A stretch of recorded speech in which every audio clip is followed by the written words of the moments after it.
मैं समझता हूँ तहव्वुर राना का भारत में लाना एक बहुत बड़ी उपलब्धि है भारत सरकार की, भारत की एजेंसियों की। बहुत सारी कड़ियां हैं जिनको जोड़ना जरूरी है। वो इन्वेस्टिगेशन इसकी पूछताछ से कंप्लीट होगी। इसको कौन हैंडल करता था आईएसआई से, इसमें उसका हाफिज सईद का रोल क्या था। इससे बहुत सारे पोल खुलेंगे जो पाकिस्तान की डीप स्टेट ने, आईएसआई ने ये सारा कांड किया।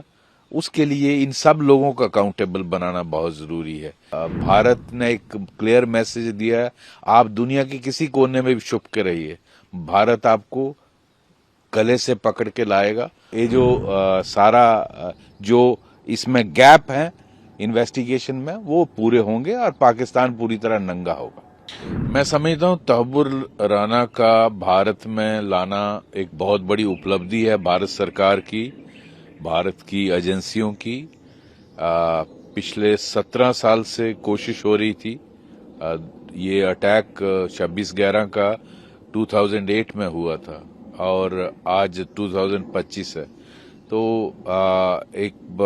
आप जानते हैं कितना मुश्किल होता है दूसरे देश से किसी को पकड़ कर लाना। और इसमें इसको जो इसने कॉन्स्पिरेसी में हिस्सा लिया डेविड कोलमैन हेडली के साथ, जो पाकिस्तान की डीप स्टेट आईएसआई ने इस के थ्रू यहाँ सारा जो कांड किया, उसमें 165 लोग मारे गए थे। तो उसके लिए इसका अकाउंटेबल बनाना बहुत जरूरी है और बहुत सारी कड़ियां हैं जिनको जोड़ना जरूरी है। वो इन्वेस्टिगेशन इसकी पूछताछ से कंप्लीट होगी। इसको कौन हैंडल करता था आईएसआई से, इसमें उसका हाफिज सईद का रोल क्या था, नकवी का रोल क्या था, और ये जो इसको फाइनेंस कौन करता था। ये जहां इसने जो एक फ्रंट बनाया था मुंबई में, एजेंसी खोली थी जिसके थ्रू इसने मदद की डेविड कोलमैन हेडली की इस सारी कंस्पिरेसी में। तो इससे बहुत सारे पोल खुलेंगे जो पाकिस्तान की डीप स्टेट ने, आईएसआई ने ये सारा कांड किया। उसके लिए इन सब लोगों को अकाउंटेबल बनाना बहुत जरूरी है। पाकिस्तान आर्मी के दो मेजर इसमें जो डेविड कोलमैन हेडली ने बताया है, जो इनको हैंडल कर रहे थे, क्या वो बिना आईएसआई चीफ के काम कर रहे थे उसकी मर्जी के बगैर? और क्या वहां की आईएसआई बिना वहां की आर्मी चीफ के बगैर ये सारा कांड कर सकती है, इतना बड़ा अटैक? तो मैं समझता हूं वक्त आ गया है।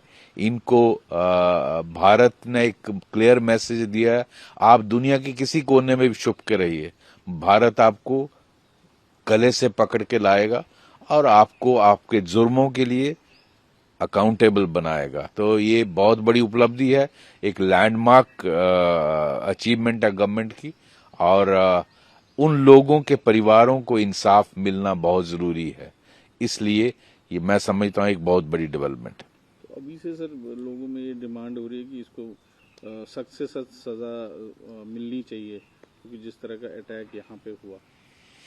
जी, असल में तो इसको फांसी होनी चाहिए, क्योंकि 166 लोग इसमें मारे गए थे और बहुत सारे जख्मी हुए थे। मुझे एग्जैक्ट नंबर नहीं मालूम, लेकिन क्या एक्स्ट्राडिशन ट्रीटी जो हुई है उसमें क्या कहीं ये कंडीशन तो नहीं है कि आप इसको फांसी की सजा नहीं दे सकते?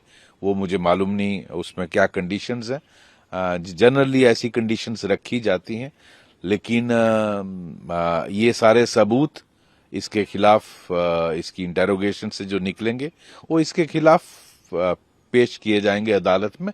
उसके बाद अदालत डिसाइड करेगी कि क्या सजा दी जाएगी। पाकिस्तान कितना इससे एक्सपोज होगा इंटरनेशनली अगर देखेंगे, क्योंकि अब जिस तरह से देखो, पाकिस्तान जो है ये सारा कांड तो पाकिस्तान की डीप स्टेट ने किया, और हालांकि वो कहते हैं कि ये नॉन स्टेट एक्टर्स हैं, जनरली पाकिस्तान ओन नहीं करता है। पूरी रियासत ही नॉन स्टेट एक्टर्स की है। वहां कौन है स्टेट एक्टर है? वहां का ISI chief non state actor है, वहां का army chief non state actor है। और उन दोनों की मर्जी के बगैर इतना बड़ा कांड भारत में नहीं हो सकता। मैं समझता हूं उन दोनों को अक्यूज्ड बनाना चाहिए। उस वक्त के पाकिस्तान आर्मी आईएसआई का चीफ और पाकिस्तान आर्मी का जो आर्मी चीफ था, उन दोनों को इसमें अक्यूज्ड बनाना चाहिए, हाफिज सईद के साथ साथ। और क्या नाम था उसका, जकीर रहमान, उन सब के साथ। और जो लोग इसमें इन्वॉल्व थे, इतना बड़ा मैन स्लाटर किया, इसकी कोई तो अकाउंटेबिलिटी होनी चाहिए। और भारत ये फिक्स करेगा कि इसको क्या सजा होगी। हमारी अदालत में जब इसके जो भी सबूत इकट्ठे हुए वो पेश किए जाएंगे, जज साहब इसमें फैसला करेंगे। पाकिस्तान तो अभी से डर गया है कि उनकी अब पोल खुलने वाली है। वो कह रहे हैं ये तो कनाडा का रहने वाला है, जहां का भी रहने वाला हो। लेकिन हम जानते हैं जो लॉन्ग टर्म पाकिस्तान आईएसआई के टेरर मॉड्यूल्स होते हैं, मैं जम्मू कश्मीर में इतने साल रहा हूं, वो बहुत सारों को पैसा लगाकर ऐसा फ्रंट बनाते हैं कि एजेंसी खोल लो, रेडी लगा लो, सर्विलेंस करो। ये सारा इसको डिफेंड करने के लिए $3 मिलियन खर्च किए गए हैं यूएसए में, एक रिपोर्ट्स के मुताबिक। वो पैसा कहां से आया? वो पाकिस्तान की एजेंसी खर्च करती है। यहां अगर फ्रंट खोला मुंबई में अटैक से पहले और सारी रैकी की, सर्वे किया, वेयरविदाल, डेविड हेडली, कोलमैन को जो मदद दी, वो सारा इसने किसके कहने पे किया, ये जानना जरूरी है। पैसा कहां से आया, ये जानना जरूरी है।